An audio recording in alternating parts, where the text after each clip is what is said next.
spirit was conversing with people at the property. Bloodstain on the floor that can never be removed. Murdered on the rectory site, the haunted house. He arranged to rent the property himself in 1937. Phantom nun. A skeleton bricked up behind a wall. Hidden realm.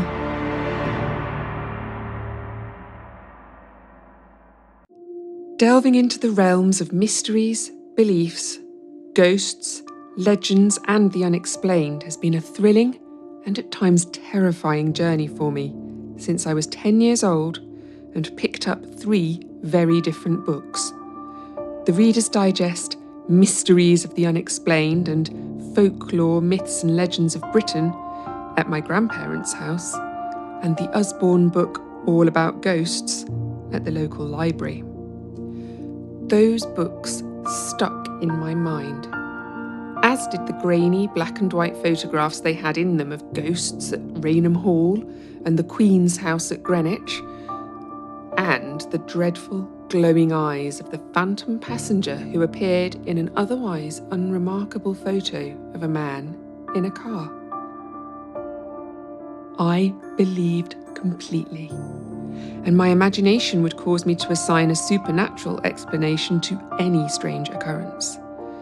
Even now, I don't like to glance in a mirror when it is dark, just in case I see something that I know isn't physically in the room with me.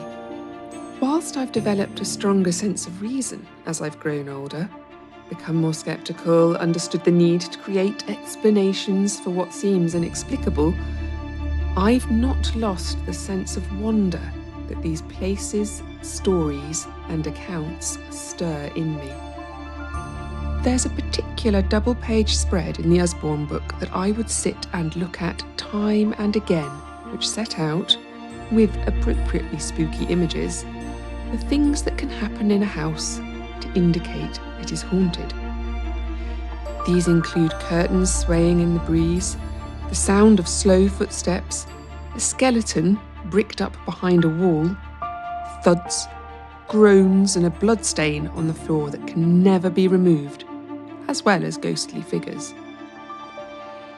Imagine my excitement then when I found another book, this one called The Most Haunted House in England, 10 Years Investigation of Borley Rectory by Harry Price.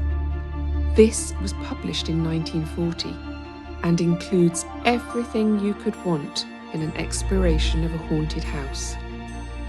A bricked up nun, footsteps, mysterious lights in the window, sudden temperature changes, the spontaneous combustion of objects, and poltergeist manifestations, all presented as absolute fact and written in the careful style of a reporter addressing his readers directly.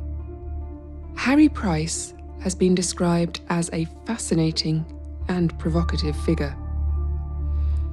After visiting Borley Rectory in Essex when it was the home of Mr. and Mrs. Foyster, and suspecting that Marianne Foyster herself was behind the phenomena they were experiencing, he arranged to rent the property himself in 1937. During that time, he recruited observers to join him at the rectory and provided them with a blue book of instructions, telling these volunteers that they must make a great effort to ascertain whether any of the physical manifestations were due to normal causes, like rats, the wind, or even small boys. The observers had to sign a declaration form confirming, amongst other things, that they were not connected with the press, would not convey the name or location of the haunted house, and would not write any account of their visit. How I would have loved to take part in this sort of thing, armed with a tape measure, chalk, and a notepad in a time before video cameras and the internet. The observers experienced what Harry Price calls many major phenomena during their stays at Borley Rectory. Writing appeared on the walls. Objects were moved by some invisible agency. Doors were locked, there were scrabbling noises, the sense of being watched, the aroma of incense, a coat was grabbed by an unseen hand, and there were sightings of the famous phantom nun. Price writes that the evidence submitted by our witnesses for the haunting of Borley Rectory would be acceptable in a court of law. And I believed it. One aspect of the Borley Rectory haunting that stuck with me the most was the writing that appeared on the walls.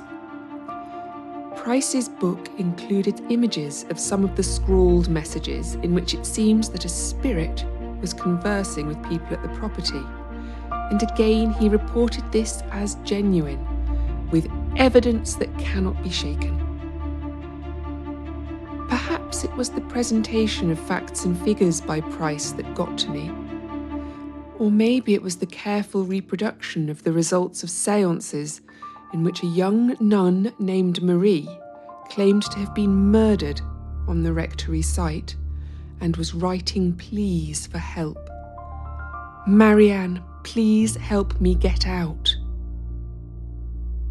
I was sure that someone who had been the victim of a brutal murder would have reason to make themselves known. And if a poltergeist could move objects, then surely one of those objects could be a pencil. Unfortunately, Borley Rectory burned down in 1939, and by the 1980s the whole of the former grounds had been built on, so by the time I was reading Harry Price's book, there was no site to visit. It would be some years before I became aware of the later reports and investigations that claimed Price faked phenomena at the rectory, and that Marian Foyster admitted she had not seen any apparitions at the house. So much for my youthful incredulity, I thought. On a more recent visit to the library, I found yet another interesting compendium, the Borley Rectory Companion. This contains a complete history of the most haunted house in England, including accounts of apparitions and spooky happenings that continued in the rectory cottage and Borley Church up to the late 1980s. There's a lot of skepticism now, though, about what, if anything, occurred in Borley, and a quick Google search produces phrases like clouds of doubt, glorified publicity stunt, faked evidence, hype, hysteria, and fraud. So what do I think? Well, I'll always be grateful to Harry Price for writing a book that got under my skin this effectively. If it was all a work of fiction, then it was a wonderfully constructed work of fiction that's still worth reading, and which has its roots in supernatural experiences reported long before Price was on the scene. And I clearly remain intrigued by spectres, phantoms, and spirits. Are they manifestations of unresolved emotions? Energy imprints left behind? Metaphors for the mysteries of the afterlife? Perhaps, in exploring ghost stories, I am exploring the fear that after death there may be nothing. And, of course, the tantalising prospect that there lies a hidden realm beyond our understanding.